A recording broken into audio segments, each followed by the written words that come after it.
What up? I have a Minecraft now, but that's beside the point. I'm deciding to do like a Minecraft little not necessarily like a series, but like whenever I just have like a topic to talk about, I'll come onto a Minecraft world, talk about it. Just cause I'm not a fan of huge long series, but I don't know, just what I wanted to talk about today was like the Avatar universe, like Avatar: The Last Airbender, not Blue Cat people. So basically, like I found like a few loopholes that I thought could be exploited, or like just certain questions I had that really bothered me that I don't know if they had an answer for in the series, which I'm pretty sure they do, but I just haven't like had an eagle eye for them, so that's why I just don't know about it. So my first one is kind of I was watching season 4, I think, of Legend of Korra, the one with Kuvira in it, and I was thinking about the logistics of the spirit world. So like, for example, there's 2 ways to get into the spirit world. One way is to just, meditate, and then you'll like end up in the spirit world. But the other way is to walk through a spirit portal. And so my theory is that if you go into like a spirit portal from like hey, what you want?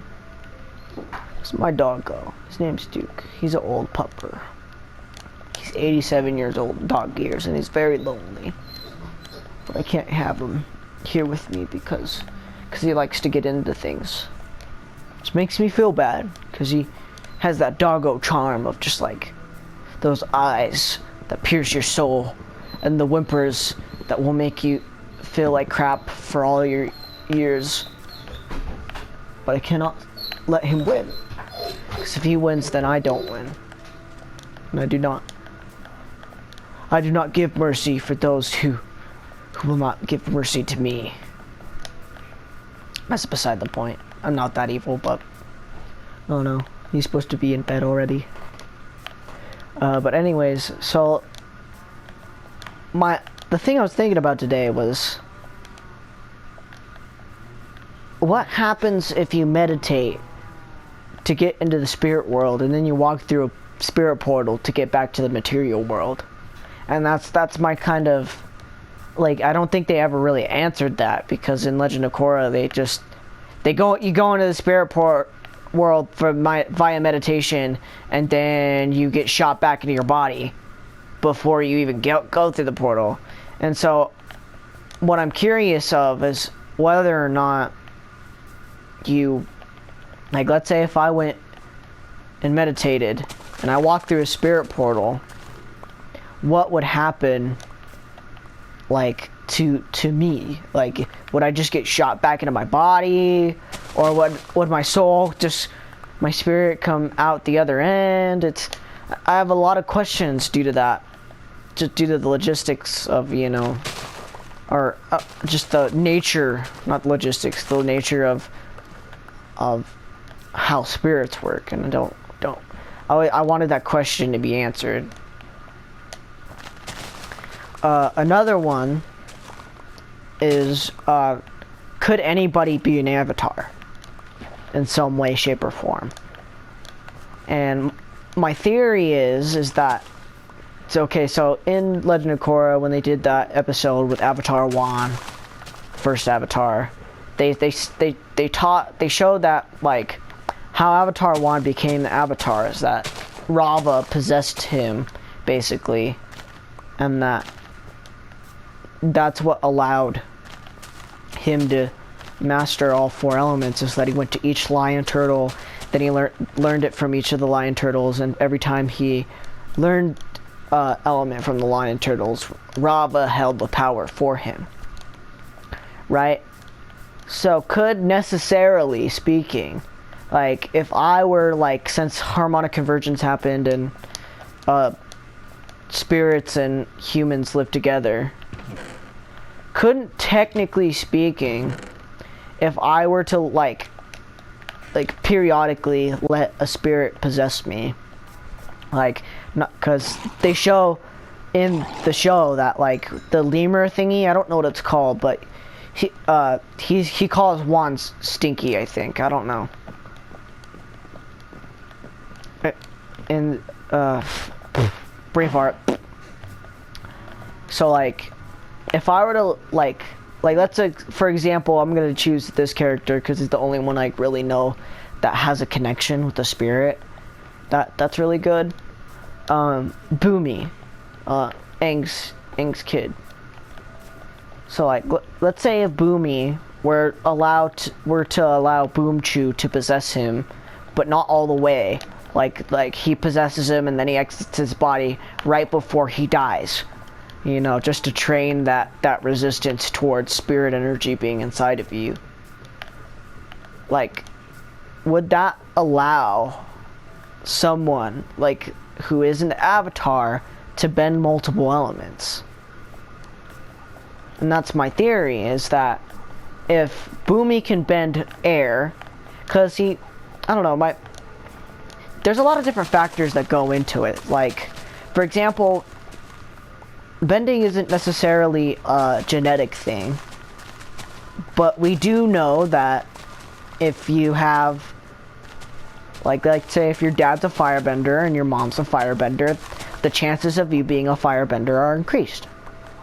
So there is a genetic aspect to bending, but it's not like, I can't just say like, grab my Punnett square and say, oh, well, if, you know, my dad is a bender, but my mom isn't a bender, but her, you know, her mother was, you know, a bender, and then like say, well, that's the recessive gene, whatever. It doesn't obey like the laws of genetics, because, you know, just, we have examples of both people being non-benders but then having a bending child, because at some point along the lineage there was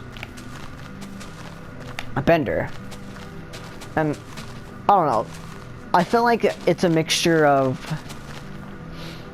both bending and both chi and genetics. So like, it's a spiritual aspect of it as well that allows someone to bend,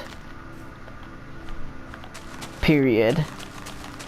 And so my theory is if you could allow a spirit to possess you, you could bend multiple elements.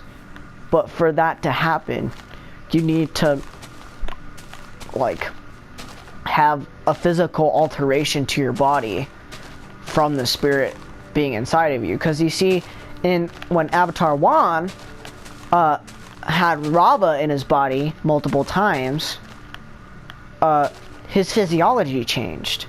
Just like how that one guy who got possessed by the lemur dude, his physiology changed when he went through his body. Oh shit, it's turned to nighttime. Okay, so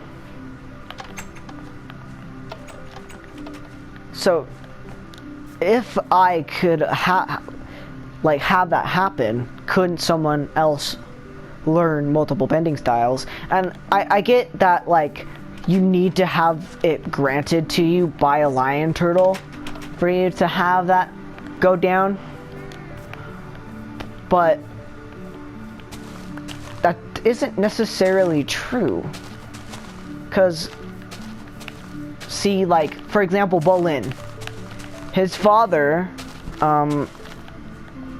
is, I believe, a firebender, or has firebender genes. I'm not quite sure on that. Because Mako's a firebender, and they're both, you know, related. They're brothers, right? But Bolin is an earthbender, but he knows how to lava bend. Does that necessarily mean that you need to be have firebender genes inside of you and earthbender genes inside of you to learn how to lava bend? Or do you just need to know how to earthbend and be really good at earthbending? So there's certain, you know, things about the Avatar universe that, hi pig, that I have questions for, you know, because certain things don't make sense. And that my theory is that Bolin, the reason why he can lava bend is because it's because his dad was a firebender or had firebending genes in him. And so that's how he became you know, a lava bender, is that after he fought what's his guy and Zahir and all of them, he learned the skill by having to lava bend when they're escaping. So I don't know, it's just there's certain logistics, or fuck, I need to stop using that word. Certain things about how bending works that I'm very curious about, because they just don't make sense to me on how exactly those things could arise. I need to fix my floor here, because I don't know how this happened. I think I know how this happened. I had originally my campfires that are over there were inside the base, and there wasn't this cobblestone thing, and then I mined underneath here because I wanted space, and then I just decided to do that. But I don't know, I don't think I'm necessarily a good builder, but I don't know, maybe I'll choose nah, doesn't look good. Andesite's actually a good building material. I don't care what you say, because it has that grayish tone that it's similar to like stone. So like it's not that weird like baked bean. Ah, fuck, I don't have enough. It's not that weird yeah, I do have enough. That weird baked bean color that like fucking granite has. Fuck it, I'm gonna have polished andesite slabs, because they look cooler. And I need to fucking put a floor down anyways. I don't remember what I was talking about before this. I don't know. So like, for example, both firebending and waterbending show examples of thermal regulation. Telekinetic thermoregulation, if you're going to talk about superpowers in their, you know, fancy schmancy way for you to talk about them.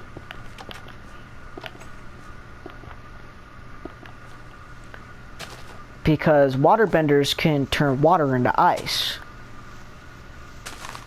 which requires you to change the temperature of the water itself. So, and firebenders, for you to just spontaneously make fire out of thin air, you would have to be able to ignite the air itself, you know, just, you know, to produce fire. So thermal regulation would be a part of being a bender of that nature. So if I'm an earthbender who doesn't have the power of thermal regulation, but I also have firebender genes in me, does that necessarily mean that I would be able to lava bend because I have the capability of thermal regulation, even though I don't necessarily have firebending?